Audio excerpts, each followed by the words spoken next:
तो दोस्तों आज मैं लेके आ गया हूँ आपके सामने अकबर बीरबल की कहानी।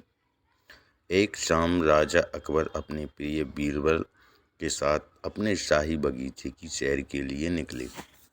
वह बगीचा बहुत ही शानदार था। चारों ओर हरियाली ही हरियाली थी और फूलों की भीनी भीनी खुशबू वातावरण को और भी खूबसूरत बना रही थी। ऐसे में राजा को जाने क्या सूझा कि उन्होंने बीरबल से कहा, बीरबल, हमारा मन है कि इस हरे भरे बगीचे में हम हरे घोड़े में बैठकर घूमें। इसलिए मैं तुम्हें आदेश देता हूँ कि तुम 7 दिनों के अंदर हमारे लिए एक हरे घोड़े का इंतजाम करो। वहीं अगर तुम इस आदेश को पूरा करने में असफल रहते हो तो तुम कभी भी मुझे अपनी शक्ल ना दिखाना। इस बात से राजा व बीरबल दोनों वाकिफ थे कि आज तक दुनिया में हरे रंग का घोड़ा नहीं हुआ है। फिर भी राजा चाहते थे कि बीरबल किसी बात में अपनी हार स्वीकार करे।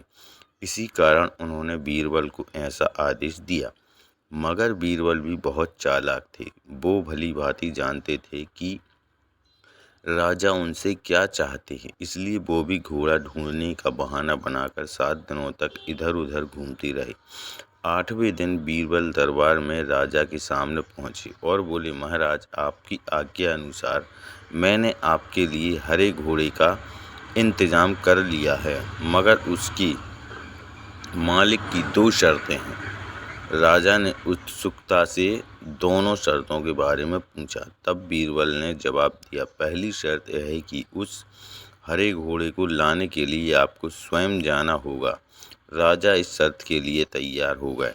फिर उन्होंने दूसरी शर्त के बारे में पूछा। तब बीरबल ने कहा, घोड़े की मालिक की दूसरी शर्त यह है कि आपको घोड़ा लेने जाने के लिए सप्ताह के 7 दिन के अलावा कोई और दिन चुनना होगा। यह सुन राजा हैरानी से बीरबल की ओर देखने लगे। तब बीरबल ने बड़ी सहजता से जवाब दिया, महाराज, घोड़े का मालिक कहता है कि हरे रंग के खास घोड़े को लाने के लिए उसकी यह खास शर्तें तो माननी ही होंगी। राजा अकबर बीरबल की यह चतुराई भरी बात सुनकर खुश हो गए और मान गए कि बीरबल से उसकी हार मनवाना वाकई में बहुत मुश्किल काम है।